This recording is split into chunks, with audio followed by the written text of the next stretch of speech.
listening to Pop This, the podcast where three women talk about pop culture. Here are your hosts, Lisa Christiansen, Andrea Gin, and Andrea Warner.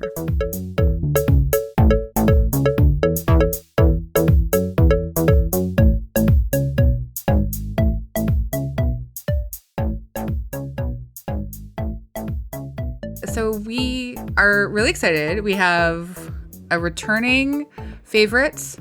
You have guested before, you've co-hosted before, and tonight you're filling in for our lovely friend Lisa Christiansen. Lisa is at a Barbie party, so I'm very jealous. Joanne, you're up! Woohoo! Yay! So excited. Honestly, I would never have guessed that Lisa would be at a Barbie party and unable to host the podcast. Like, if you had said that to me like a year ago, I'd be like, what are you talking 8 about? years ago when This the just doesn't make any podcast sense. launched. Yeah. That all three of us would be jealous that Lisa is at a Barbie party is also wild. Oh, sorry, is like, the Barbie party in Vancouver?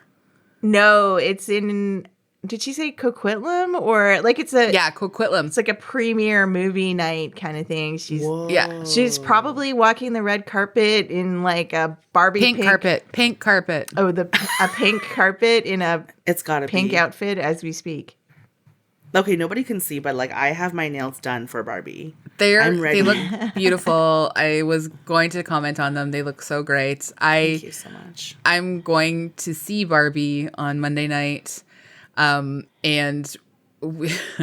there are 13 of us going to see Barbie on Monday night. I love that. And it's the first time that like there have been multiple like conversation threads around what everyone's wearing.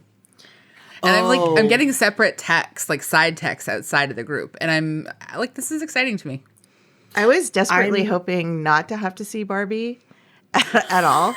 But But then, you're such a fan of Greta Gerwig. then you decided that we were doing it for the movie, for the podcast. And so now It's gonna be absolutely epic. I feel like all my childhood Barbie dreams are coming true, and I think that like I can't wait to see this movie because I think somebody had also leaked the pre-filming like the letterbox film list that Greta Gerwig sent to Margot Robbie. The like to kind of like get into the mindset, idea, understanding. And then somebody else had released it and I was like, oh my God, I have to watch all of them. And it's all these movies from like the 50s, 60s, 70s that are like inspired the set of Barbie and inspired we're talking about Barbie now. So this Like is the world even of better. Barbie. Yeah, sure. And I was gonna say, I am going to see it on Tuesday with 26 people. It's basically the entire VIP cinemas of Marine Drive. Oh my God, we're going to Marine Drive too. That's so funny. Amazing. Oh, That's it's great. going to be good. I just want to backtrack for 1 second and challenge AG your like this happens a lot where you're like, and you told me we're doing this. I suggest content that we might cover, and you and Lisa sign off on every single thing. I was shocked. I was about to type in like, please God, no, when you wrote, let's do Barbie. But then Lisa like was in there and was like so over the top, like she was so happy about it that I just couldn't like, crush her beautiful dream of celebrating this movie. And so I'm very excited to get your take on it now next week. Because I never played with Barbies growing up. I don't have any point of reference for it. So I just didn't really have it. I don't have nostalgia for the Barbie product. Is this the weird moment that's awkwardly within this episode where you say to Joanne, hey, could you fill in for me next week so I don't have to do the Barbie episode? Like, you know what? I mean? Like, this is it's just not the worst idea. It's not the worst idea. I accept. I am ready. I will do the recording without even seeing the movie. I will do it while watching the movie. That's what I was planning to do too. I was like, oh my gosh, every Barbie. I had collectibles. I don't have any of them anymore, which is so sad. But I had like every Barbie possible. I had Asian Barbies. Like, oh my gosh, wow. I was really made them all obsessed with kiss. Yeah. Oh, yeah, for sure. Yeah, Yeah. I was obsessed with Barbies. I made them do pretty, horrific and loving things to each other. I played, like, I had quite a little collection. I had, like, the Barbie closet where I could store all her clothes as well. And I had, like, a few different, anyway. Wow. But my, like, very youngest best friend, she moved away in grade 3 or grade 4, and in like a fit of like, no one will ever be able to match what I need in a Barbie like, I don't know, conspirator, I got rid of all my Barbies. Oh my I was What? Yeah, I was a dramatic child, but I knew what I needed and I knew what I didn't love need. And I that. didn't need some like basic coming in to try and like create the same stories that we had done. And I knew it was over. Oh, wow. Well, I mean, I love that you were a dramatic child because that's like appropriate because I'm a dramatic fits. adult and less appropriate for certain settings, you know? Oh my gosh. I was literally on the street and I had forgotten my ID and I couldn't go into the cannabis store and then I was like, you know what? It's totally fine. Where are you from? I like fully had this conversation with her. And then I thought about how she was going to go home and be like, I had this crazy person on the street talk to me.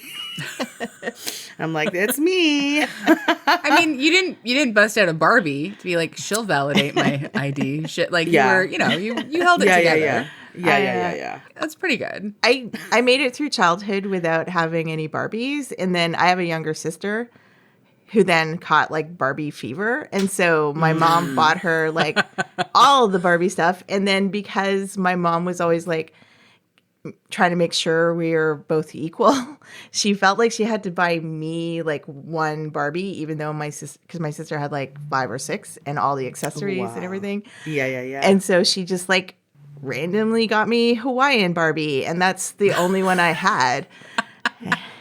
And I loved Hawaiian Barbie. I Yeah. thought she was really cool. yeah, the grass skirt and Yeah.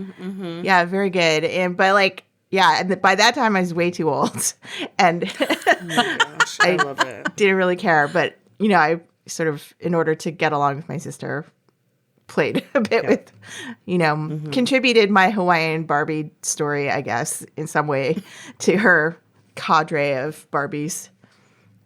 That's nice. Do you guys play together now? Barbies? No.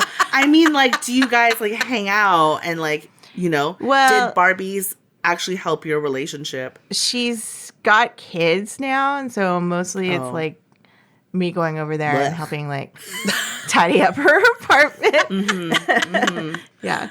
Yeah, I agree. I mean, my sister and I, 13 months apart, we didn't really play Barbies together because I didn't really want her playing with my Barbies. I'm sure she had her own, but I don't really remember everything. But like, I also had gem dolls. And like, I also had He-Man dolls. I had the He-Man figurine and his like Jaguar. And I think my sister had She-Ra. And so they were like, everyone hung out together in our sort of doll village. Yeah. Wow. Yeah.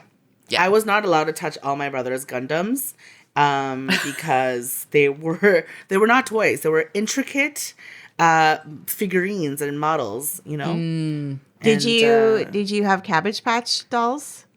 Yes, I did. I did have a Cabbage Patch.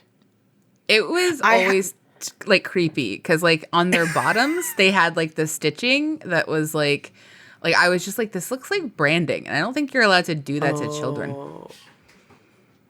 I mean, Also, you grew them in a garden. That's so weird. Yeah. that is Like weird. Anne Geddes took all her inspiration from cabbage, and she was like, "Oh, dolls, but let's make them human." Gross. Babies. Yeah. There's not a good segue from that.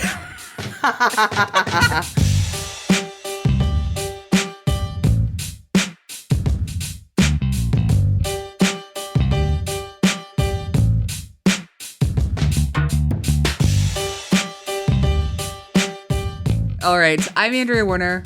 I'm Andrea Gin. And I'm Joanne Sung. Yay! And you're listening to Pop Welcome. This. We're so excited to have you back, Joanne. Oh my God. Hello. We've talked about you. I'm so happy to be here. Like, I'm not just so happy you, to but be like here. the show you before. The You show and I you. text about you, which is really like delights me so much. Thank you. It really does. And you've also joined us for, I know that there's like something else that we've talked about and I can't recall right now. Lake House. Sorry, the lake. The Lake House, which is number 9 on Netflix movies today. It's coming Classic. back. Yeah. But today we're talking about, honestly, like, I think this is going to be like a defining comedy for years to come, Joyride. 100%. Well, I agree.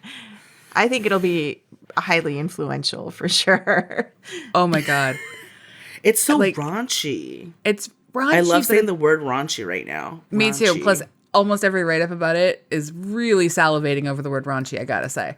Like, people are digging it. Because, it's so rare that you can watch a comedy and, like, find something genuinely sort of, like, titillating about a sex scene and then immediately go into, like, hilarious accidental, like, sexual injury and then goes, like, where suddenly you're, like, half an hour later kind of weeping because the movie is, like, suddenly, like, really hitting you in the feels. Yeah, I agree. I didn't expect to shed a few tears at this movie.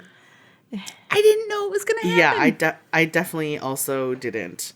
But I was like, they have to, right? You have to laugh. You have to cry. And then you laugh again. Yeah. They have to have it all. You have to have it all. And then you have an You have to appearance. have it You have to all. have a Daniel Day Kim appearance too. I Oh my cheered in the theater when he went on the screen. And, like, I didn't even watch Lost that much, but I just love Me him neither. Yeah. so much. And Yeah. I'm always so excited to see him. The shoulders are perfection. The chiseled Honestly, cheekbones. the chiseled shoulders. Just like really like embracing his sort of like early Silver Fox era. Yeah. So good. I'm So also embracing that for him. Early. I love a good early Silver Fox situation. Yeah. Yeah, and like their voice kind of changes. They sound less douchey when they age. They, as in the general men of the As world. in the general male population. Yeah. No, I think that's it's not it's just another thing that's like men have a lot of sort of like plus sides to aging, and that's one of them. Yeah, Yeah. that's true. I really loved, like, as I was reading everything I could about the film after I saw it, finding out that Daniel Day Kim recommended Ashley Park to Adele Lim. Oh. Wow. Like, that's how it kind of all came together. And so then to know that and then to see how they perform together in the film, like it just felt like everything Asian you see excellence. between them on screen, it just so nice. Yeah, Asian excellence. Truly. Yeah. It's too bad Lisa's not here because Lisa has watched all of Emily in Paris, which Oh yes, Ashley Park I remember is this. in. And Oh, I've never watched Emily Me in Paris. neither, I didn't know so- Ashley Park was in that. Okay. yeah. Yeah. Oh, that's why I like maybe the Paris scene at the end or something, right? She's like the funny, hot, well-dressed side character. Yeah, it really I wanna strays say. from her real life persona, huh? She yeah, in Girls Yeah. 5 Eva, she plays a hologram member of the band. I haven't watched that yet. I want to watch. Oh my okay, god, that's that exciting. show's so funny. Okay, And good. then she's also in Beef. Oh, Yes. Okay. I haven't watched that yet either. I loved Beef because it was such a wild ride. But yes, she's also in it as a queer character. So we love this as well. Cool. Yeah. That's Yeah. great. All right, Joanne, I'm going to read your bio. Joanne Sung, she, her, was born in Taichung, Taiwan, and immigrated to Vancouver in the late 90s with her mom, dad, and 2 older brothers. She majored in English Lit and Gender Studies at the University of Victoria, and in 2018, she found solace and community in writing comedy and has done stand-up in Vancouver, Toronto, and in Manitoba, along with co-hosting Burnaby Pride in 2021 and 2022 with Canadian comedian Sasha Mark. She has been featured on CBC Vancouver, CBC Pride, Out TV, and just finished filming specials for Killjoy Comedy with Out TV and YVR Funny Season 2 with Story Hive. Wow, Joanne, cool. So sorry. Look, Joanne's very special, and I have to keep going because You're only love her so halfway much. through, yeah. I know, I'm so sorry. But yeah. Joanne identifies as a neurodivergent queer woman of color who is also a chef with no recipes, a self-proclaimed tattoo enthusiast, and a parent to a 10-year-old miniature pincher mix named Bailey, originally from Philly. Important detail. She has written for photojournals, zines, recipe books, queer glossaries, editorials, and has appeared on various podcasts, including this one, wearing a full face of makeup before she realized it's audio only. I definitely am not wearing any makeup now, so I feel good about that. You really brought your nail game. Like, it's excellent. Yes. But so what did you write for recipe books if you're a chef with no recipes? So, okay, it's so funny because I want to say I have done all these recipe, like, in reverse. I think I've like started to collect some recipes or I've tried to write what I think, how much I put in something after I've made it, because I'm like, oh, I should write this down. Or like the number of times I've started to make this sausage and kale potato soup with coconut milk instead of like cream, and it's so good. It's become something that I make all the time every winter, and so well, winter, summer, fall, spring, I make it all year round, really. And people have asked me for the recipe, and I'm like, yeah, I'll make it again, and then I'll write down what I put in there. So I guess that's kind of how I cook. I love cooking, and yeah, I recently went to watch Ratatouille in concert last night, and I heard about that. It was so fantastic. Yeah. Oh my goodness. But yeah, there's a quote from the movie which now I'm actually strongly considering as my next tattoo. Another tattoo, which is Chef Cousteau, who also like, wow, like my favorite fat representation on television. Chef Cousteau says his like ghost character says, good food comes to those who love to cook.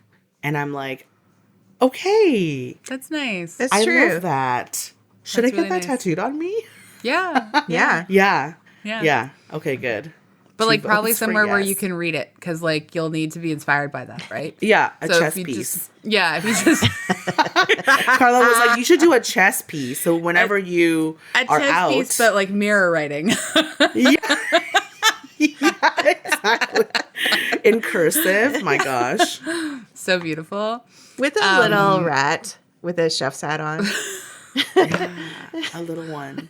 So many people were wearing rats yesterday. Just like a little ratatouille. Did people dress up for it?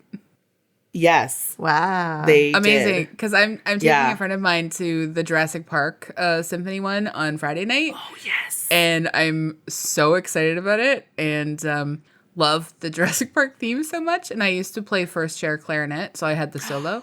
And Whoa, really? I cannot hear it. I loved it so much. I cannot hear it without like getting a little teary and excited. Oh my gosh, Andrea. Do you still player? play clarinet? I do not, but I played clarinet for 8 years. Wow, I had no idea. Really? I had I've never no talked about that? idea. No. I thought I knew every single fact about you. That is absolutely news to me.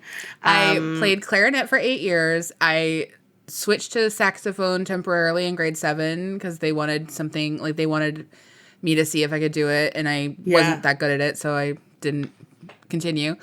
And then in grade 11, I was like, I don't want to play clarinet anymore. And so I took up bass keyboard, and I only played with my left hand. Bass keyboard?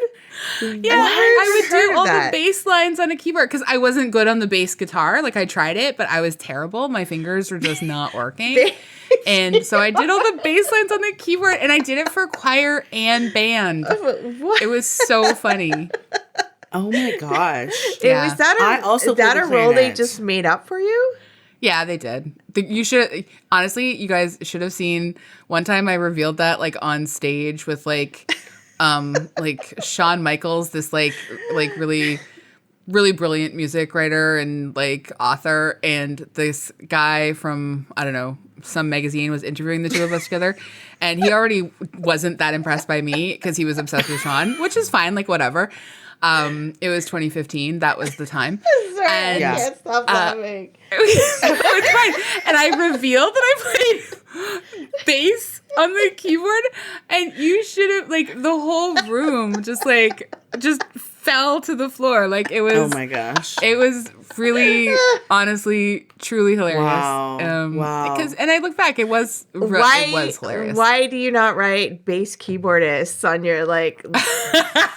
List of accomplishments. Keyboardist. I was just never good at it. Like, keyboardist for hire. I can make my way through lots of things, but like I was not. And like just the fact that I could never handle like an extra hand, like I just never took piano. Anyway, whatever. It's really.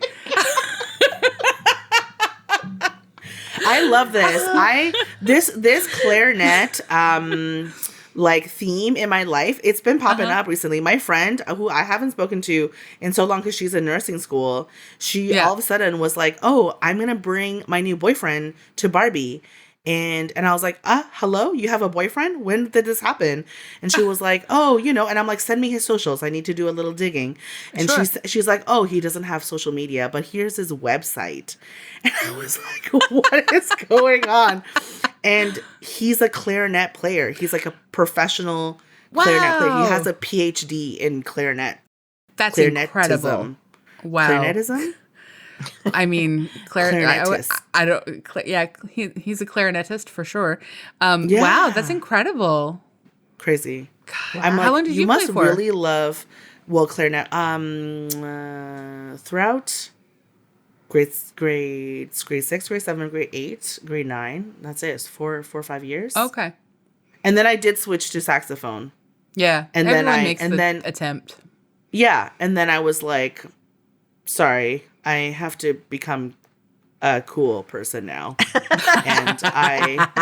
Bass keyboard too? Is that what you're telling me? Well, oh my God, no, because I feel like it must have been around the time. I feel like the time that I stopped going to the practices and then eventually got kicked out was when I started getting invited to like high school parties. And I was like, oh my gosh. Oh, yeah. I cannot be associated with band kids no longer. I see. I understand. I understand. Yeah. Yeah.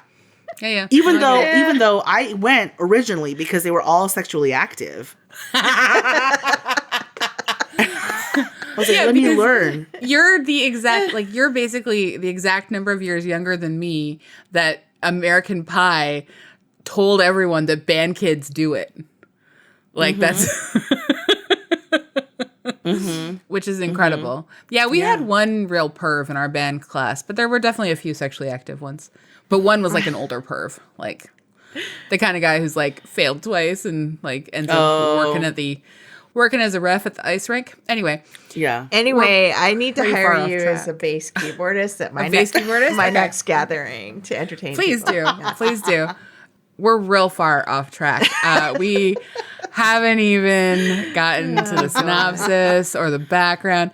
AG, would you like to read the background, please? I know it's long, and I apologize.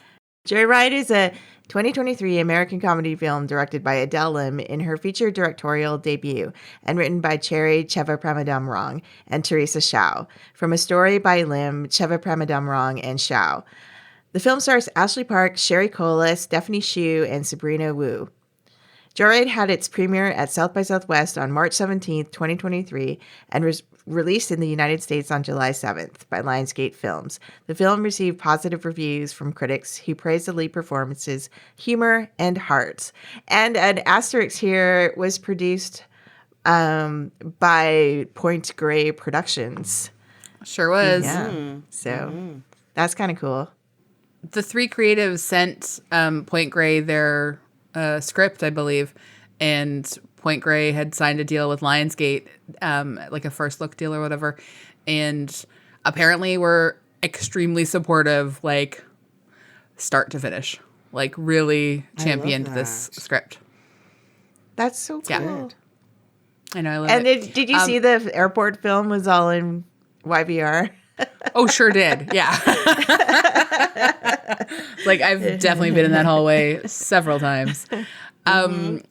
Joanne, no pressure, but if you have the outline up, do you want to read the synopsis? I do, yes. The hilarious and unapologetically explicit story of identity and self-discovery centers on four unlikely friends who embark on a once-in-a-lifetime international adventure. When Audrey's Ashley Park business trip to Asia goes sideways, she enlists the aid of Lolo, Sherry Cola, her irreverent childhood best friend, who also happens to be a hot mess.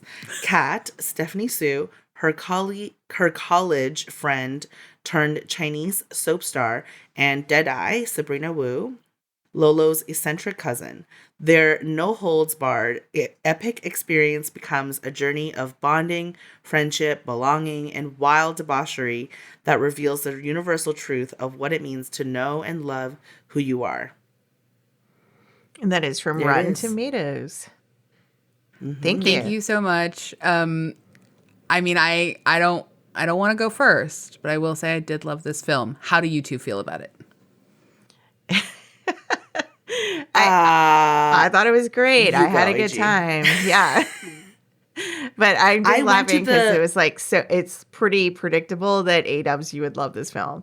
I could like almost hear you laughing in my theater when I was watching it.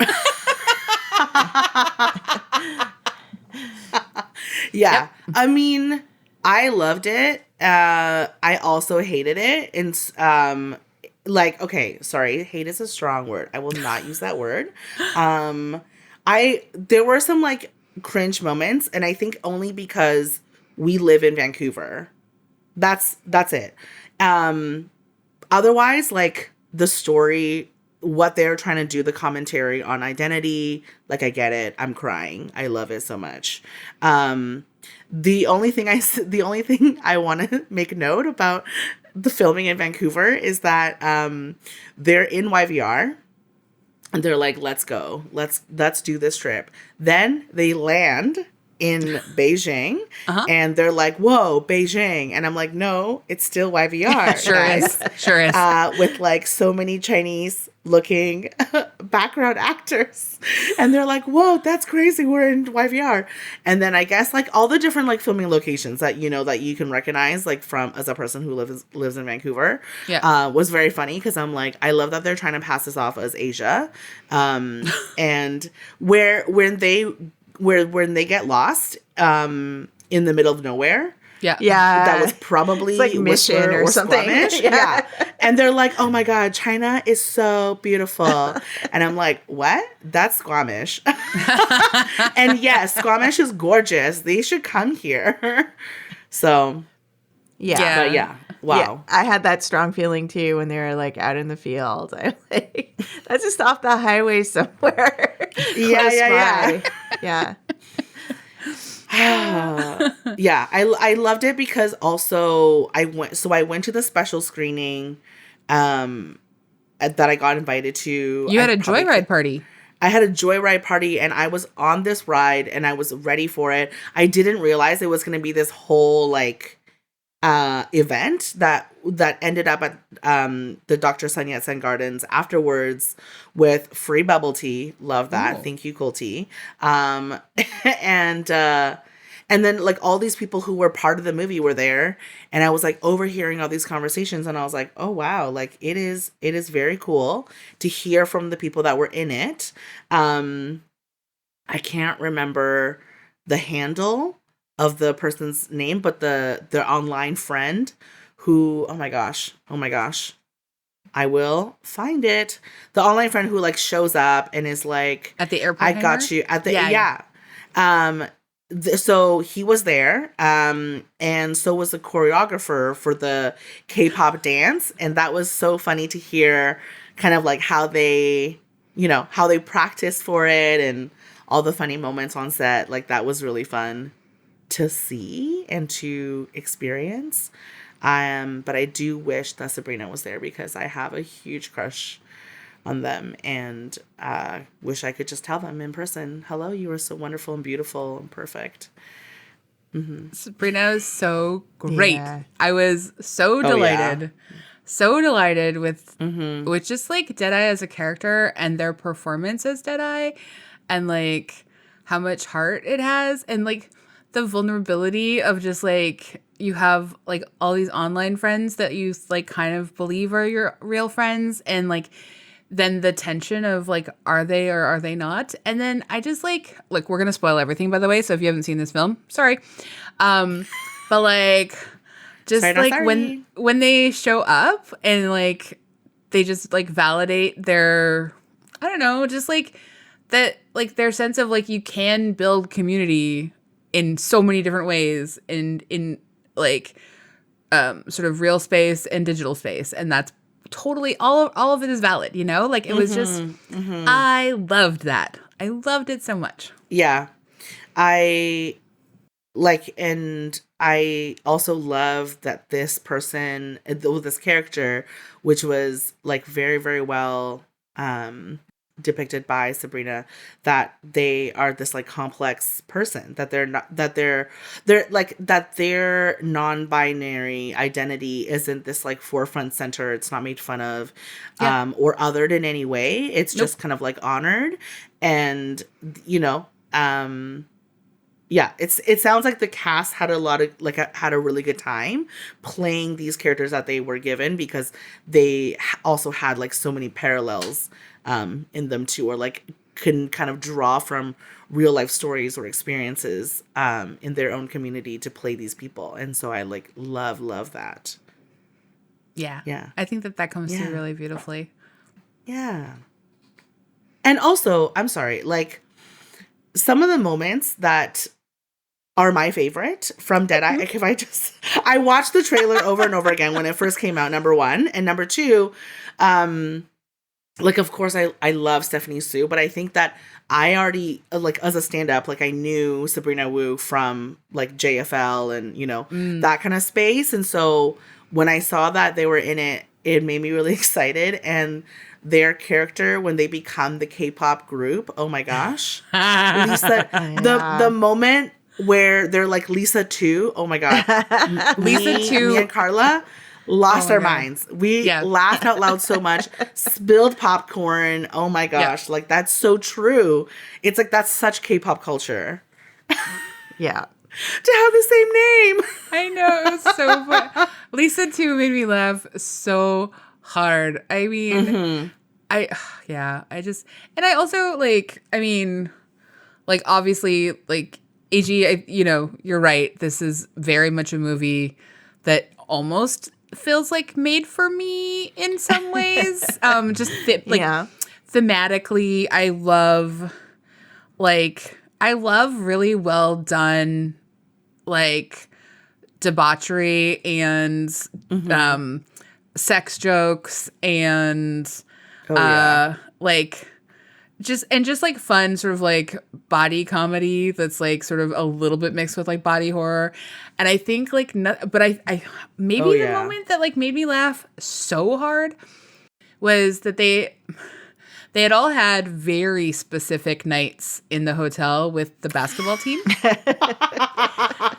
And oh yes, like each night was incredible. Loved it. Juicy. Loved everything about it.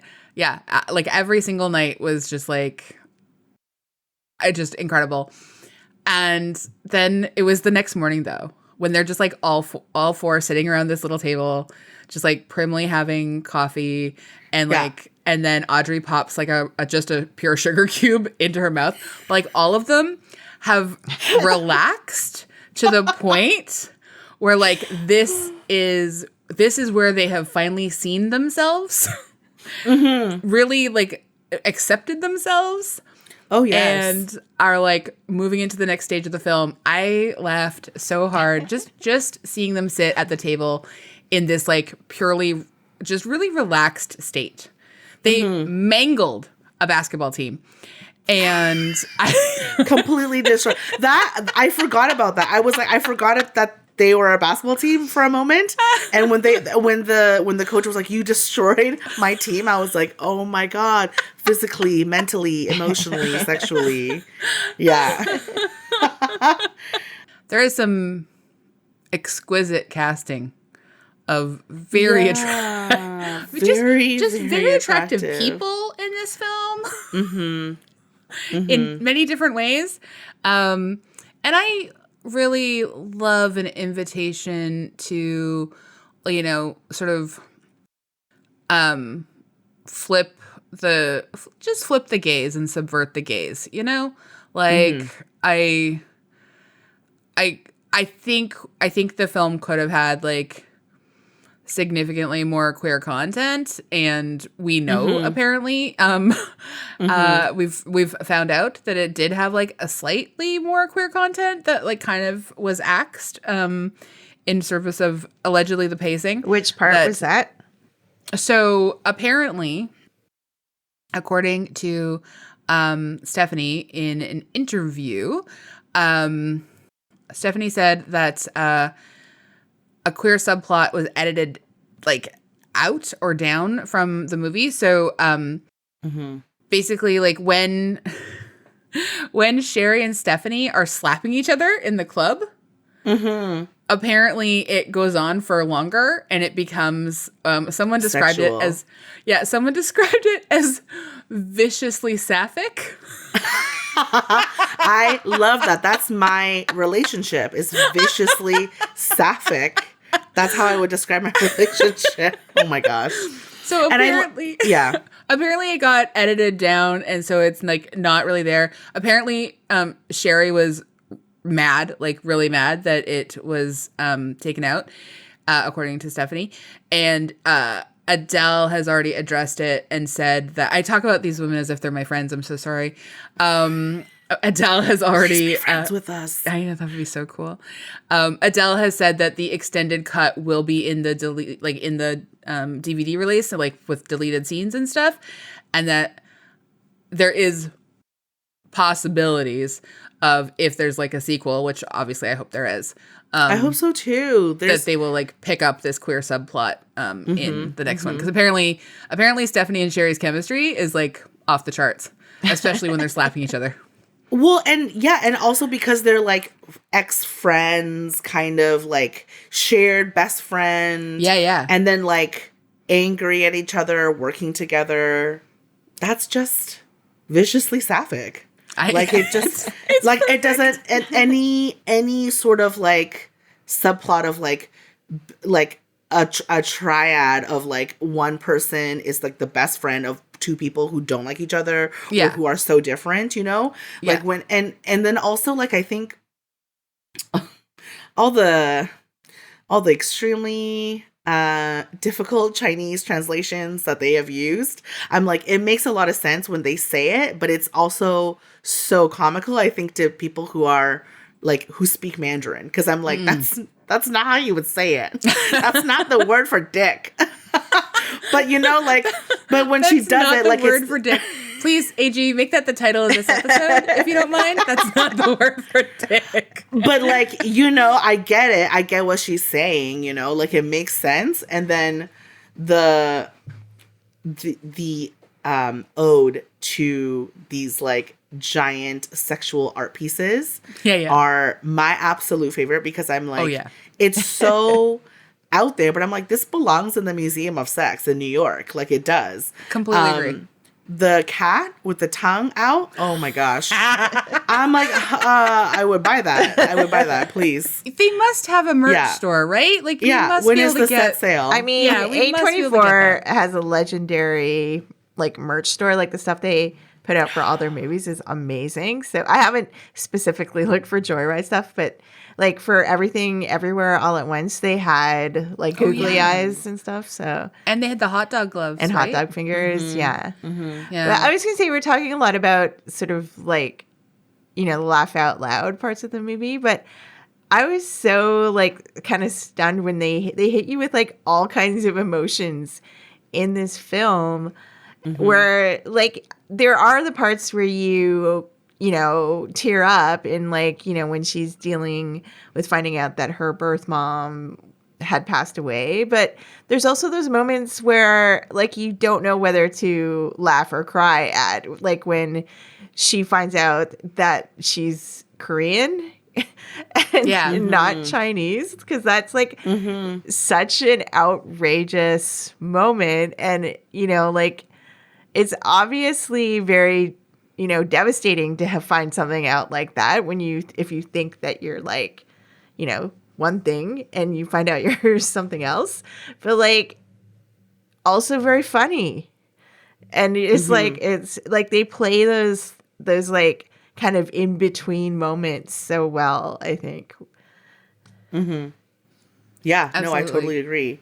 I think it's really interesting when they touch upon kind of these like identity structures, because I think the beginning parts when they kind of make fun of like, oh, you know, like Lolo grew up with, you know, two Chinese parents, very kind of like maybe more traditional. And then they kind of make fun of how she has two white parents and this whole like identity thing of like her white. Not really. Yeah. Like how she's basically white. And I'm like, I'm sorry, but that is so true for so many people who were born or raised here.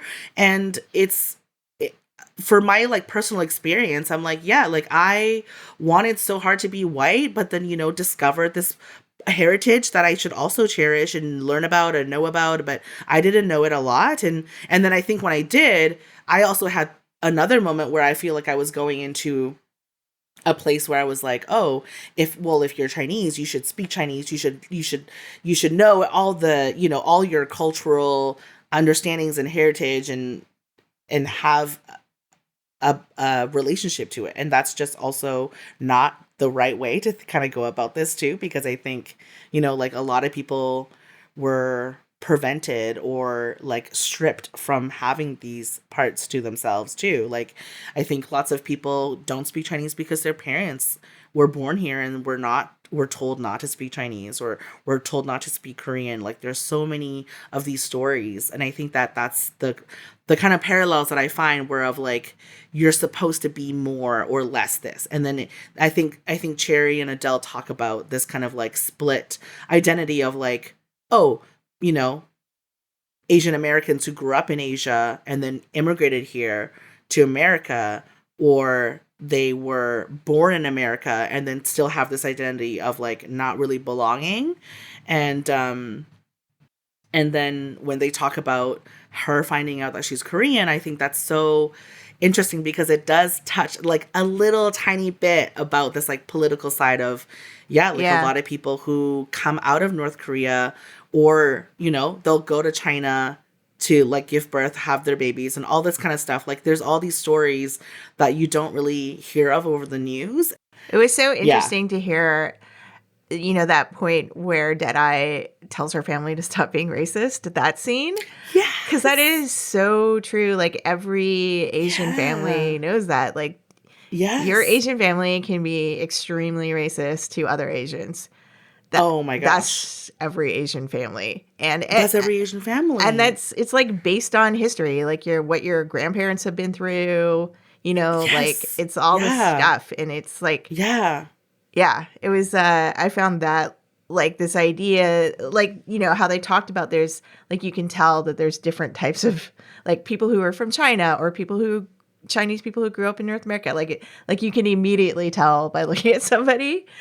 100%. And it's so true. Oh, yeah. It's so true. And it's so true. Yeah. I think that's the thing too, like of a lot of people who are born here or raised here feeling guilty, feeling like, oh, being like proud of being Canadian or American or, you know, growing up here, having those experiences, and then feeling guilty when you go, you know, you go visit and you're like, oh, like I clearly am an outsider, even though I look just kind of like everybody else. But everybody knows I'm just not quite right.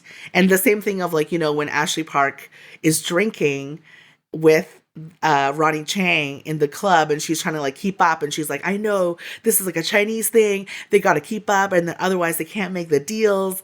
And I'm like, this is so funny, like this is so true, like of course this is what somebody would kind of like think that they needed to do if they didn't have the context of like how to have conversations, you know? It's kind of like having a white tourist be like, no, I know the traditions and customs. And then obviously just being like embarrassing because they're still an outsider, right? Like they're still this outsider, even if you're using chopsticks perfectly. Like, sorry, you're still white.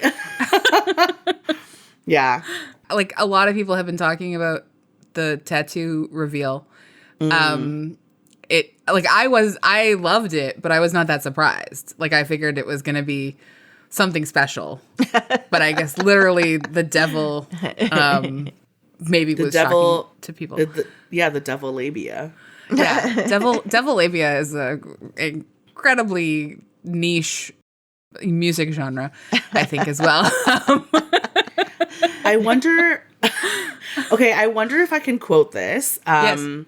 But the interview that Teresa and Cherry did with Salon, when they asked, like, Joyride is this like raunchy journey of thirsty friends, dick jokes, and even full frontal female nudity. Like, what inspired you to tell this story in particular? And Cherry's first response, I'm just going to say this one sentence.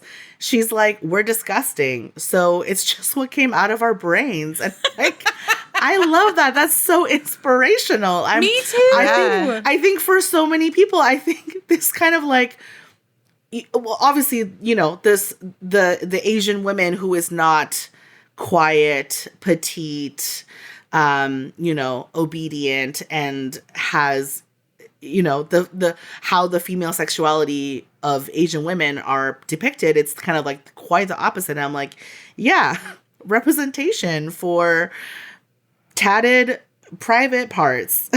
Yeah. It makes sense.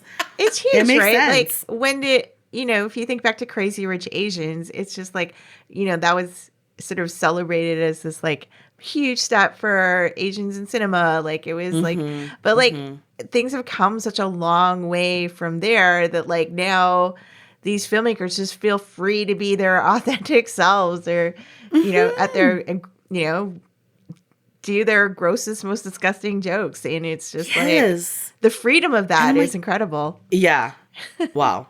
Because yes, Asian women are also rude and raw and have dirty thoughts, continue to have vicious sapphic thoughts and relationships, and you know, and it's like, it's great. I think that it's this it's a great way to show these four very different characters all being crass, all being their own version of like desperately, like in their moment of vulnerability, like this kind of like desperate ugliness that's not like ugly, like but you know, phrase. It's this like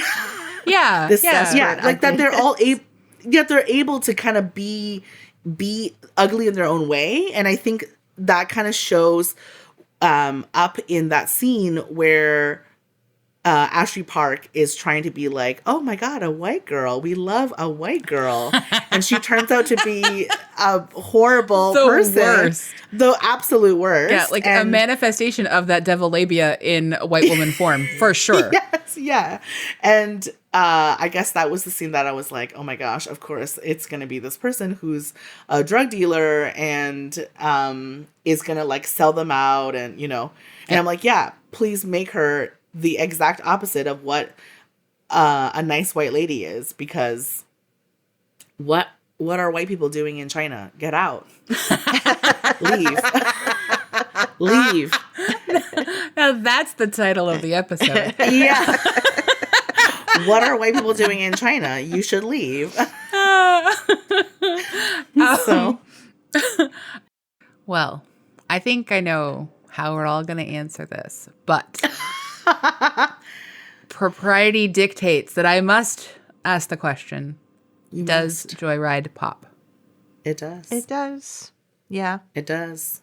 1,000 Pop balloons. off. Love Pop it. off. Yeah. Oh, I think this is like going to be one of those movies that I watch many times, and it will be so good every time. Would love to watch this physically in the same room as you, because I will. I will translate. I will translate because I'm like, oh my gosh. Oh my god. It's like when Squid Game was a huge deal, people were like, no, you have to watch it with somebody who speaks Korean, because there's the translations, it just does not do it justice, and then so all these people were tweeting and were posting like, oh, when they said this line, it really meant this, and that's much deeper in the way the language works. And I'm like, yeah, same thing. Oh, I would love same that. Thing with, Thank you. With Mandarin. Thank you. Well, I will say to people who haven't seen it, you have it's nice to see it in a theater with people laughing around you. So maybe don't wait till it's streaming, because it won't be as fun. Go to the theater and see it. Mm-hmm. Yeah, I completely agree.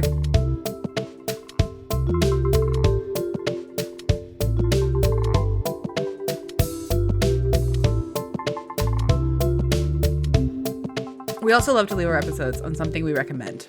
Joanne, would you like to go first? Okay, here we go. I was thinking about this for a really long time. I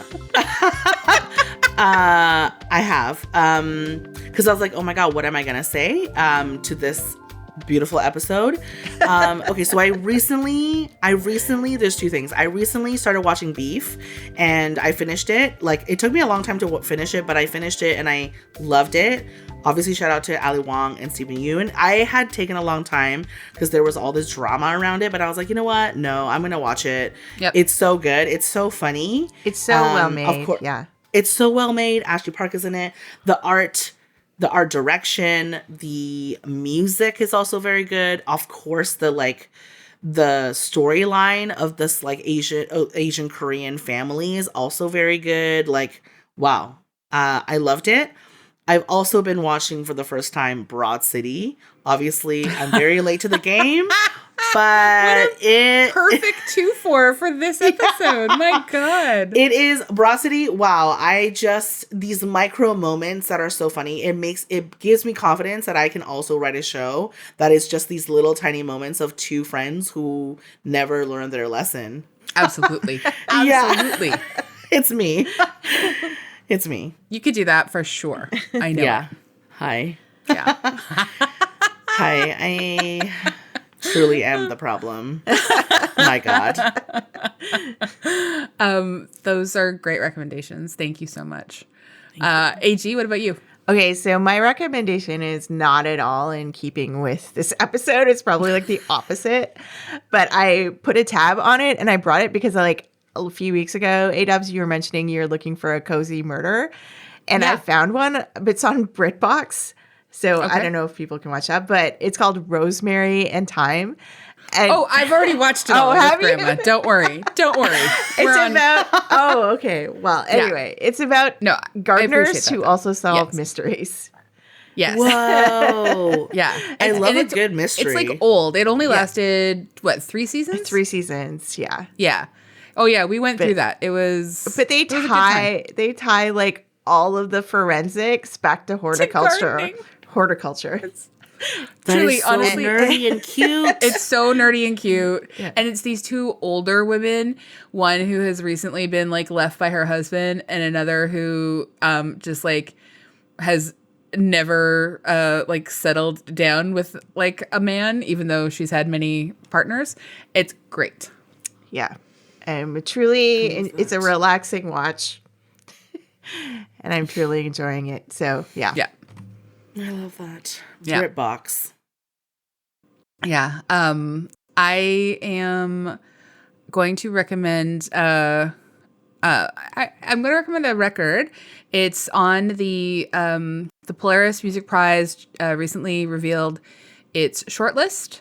So it's down from the long list of 40 albums to 10 albums. It is a music prize that is selected by a jury of 205 music critics, broadcasters, programmers, like all across the country. And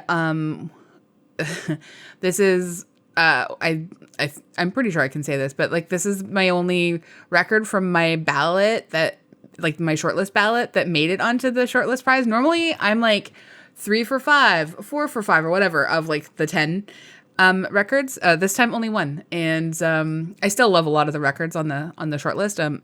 In fact, it's a very good shortlist, but I guess I just went in different listening directions this year. But anyway, I would like to recommend a record by an artist called Asanabi, and the record is Watin. And Watin is his grandfather's name. It is a record made by Evan Asanabi. He used to be a journalist and has been a musician for a long time, but this is his debut album. In the start of the pandemic, he was separated from his grandfather. His grandfather had to go into a care home about a week before the pandemic started, actually. And so they were separated by 1,000 kilometers because his grandpa was in like Thunder Bay and he was in Toronto. And he was really worried about him. So he started calling him every day. And they started having conversations every day. And his grandpa started talking about stuff that he'd never really talked about before. And Evan kind of started interviewing him and asked his permission to record their conversations. So his grandfather was in residential school as a child and talked a lot about that, and also talked about the sort of intergenerational effects and trauma of residential school, and how he never knew what his father's name meant, and he had his name changed to like be sort of anglicized to Walter from Watson. And Evan, when he was born, his mother named him Evan Pang instead of Asanabi because she was really concerned about anti-Indigenous racism in Northern Ontario. Mm-hmm. So as he started to have these conversations with his grandfather and record these sort of like, pieces of memory and cultural story and family story, he was really inspired to start writing music. And the record, he ended up writing the record and recording it in the pandemic. It came out last year in 2022. He decided to reclaim his own last name, and he records as Asanabi. And it's an incredible record, and it's 10 tracks of songs, but there are these 9 interludes of his grandfather telling his different stories throughout. And it's so beautiful, and it's just like such an incredible listen. And I'm really like, and the songs are so good. So like, if you're into William Prince meets like Bruce Springsteen meets Buffy St. Marie, Asanabi is for you. Oh my God, I can't wait. Yeah, that's so good. Yeah, that's actually going to be so good. It was surprisingly, like, the music is so diverse in there. Like, I don't know what I was expecting, but it's like all kinds of music styles kind of blended together. It's very interesting. Yeah, it's like soul, folk, rock, singer-songwriter, and then mixing a bunch of different sounds. And it's just a really great record. Mm-hmm. And there's this great story and this great heart behind it. And yeah, I really loved it. Yeah, agreed. Aww. Yeah. I love that. Yeah. Grandpas, they have good stories. I know. Yeah. Yeah. This has been such a delight, Joanne. We love having you. Thank you so much. Thank you for joining us. Oh my God. I love it. Do you want anyone to be able to follow you online, or would you like to not have that experience? Well, this is a message directly for Sabrina, if you ever listen to this. If you want to follow me, my Instagram handle is at JTSUNG, and the DMs are also open, okay? For friendship. Yay! So and nice. Writing. Yeah, for sure. Of course. Yeah. Yeah, they should absolutely tap you for the sequel. Yeah. Please. Yeah, I would love nothing really more. Great. Oh my God. I'm going to manifest this right now that you are going to have a supporting role in the sequel. I've elevated you from writer to cast member. So both. Thank you. Okay. Good. Love it. You can hang out with us on Twitter, Facebook, Instagram. You could email us at popthiscollective@gmail.com. And you can rate us 5 stars if you like. 5 Stars. Yeah. Stars. And normally Lisa says thank you to Andrea Gin for co-hosting and producing this podcast with us. And you know what? Today I did it. Thank you, because it would have been awkward for me to do that. You have to thank yourself, AG. You'll do it Snoop Dogg style, you know? I want to thank myself for producing this wonderful podcast and making good choices. You know what? If you start taking life lessons from Snoop Dogg, you're going to be fine.